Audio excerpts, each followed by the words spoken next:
बिस्मिल्लाहिर्रहमानिर्रहीम, अस्सलाम वालेकुम। Welcome to home cooking expert. आज मैं आपको बहुत ही मज़ेदार और आसान सा तरीका बताऊंगी थोड़े से दही को बहुत ज़्यादा कैसे बनाते हैं।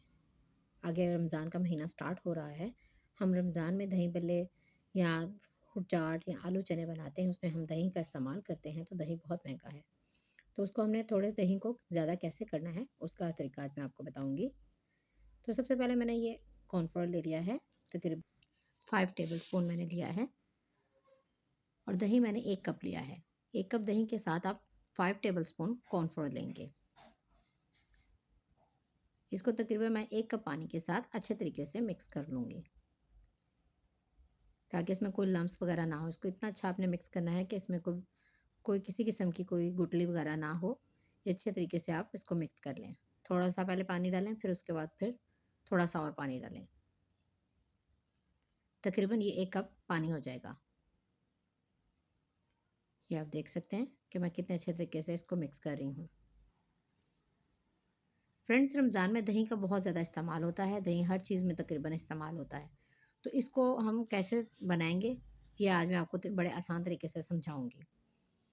इसमें कोई भी मुश्किल नहीं है, आप इसको बड़े ईज़िली बना सकते हैं और इसको सेफ भी रख सकते हैं। ये फ्रिज में 2 से 3 दिन आराम से रहता है, ख़राब नहीं होता। उसके बाद मैंने ये दही लिया है तकरीबन 1 कप। आप 1 कप जब दही लाएँगे तो उसको तकरीबन 1 से 2 घंटे आपने फ्रिज में रखना है, ताकि ये अच्छा-सा ठंडा हो जाए। ये अच्छा-सा ठंडा होगा तो ये हमारा दही बहुत अच्छा बनेगा। 1-2 घंटे आपने फ्रिज में लाज़मी रखना है। और इसको बहुत अच्छे तरीके से मैं ये देखें फेंट रही हूँ। इसको आपने 1 से 2 मिनट के लिए सलसल आपने इसको अच्छे तरीके से बीट करना है, ताकि इसमें किसी किस्म का कोई लम्प वगैरह ना हो, कोई गुठली ना हो। ये बिल्कुल अच्छे तरीके से फेंटा होना चाहिए। उसके बाद इसमें मैंने तकरीबन हाफ़ टी स्पून इसमें मैंने नमक डाला है। 1 टेबलस्पून इसमें मैं चीनी डालूँगी। आप चीनी ज़्यादा भी कर सकते हैं अगर आपको ज़्यादा पसंद है तो।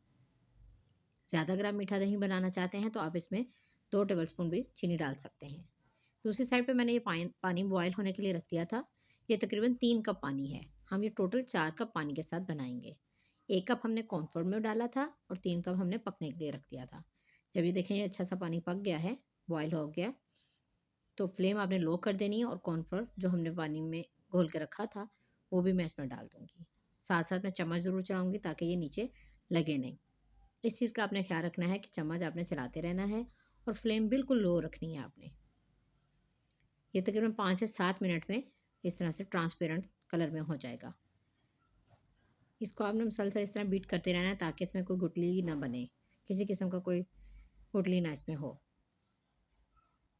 इसी दौरान जो लोग मेरे चैनल पे नए हैं उनसे मेरी रिक्वेस्ट है कि वो मेरे चैनल को लाइक करें, शेयर करें और सब्सक्राइब करें और साथ लगे हुए बेल आइकन को ज़रूर प्रेस करें, ताकि उनको मेरी हर आने वाली वीडियो का नोटिफिकेशन मिलता रहे।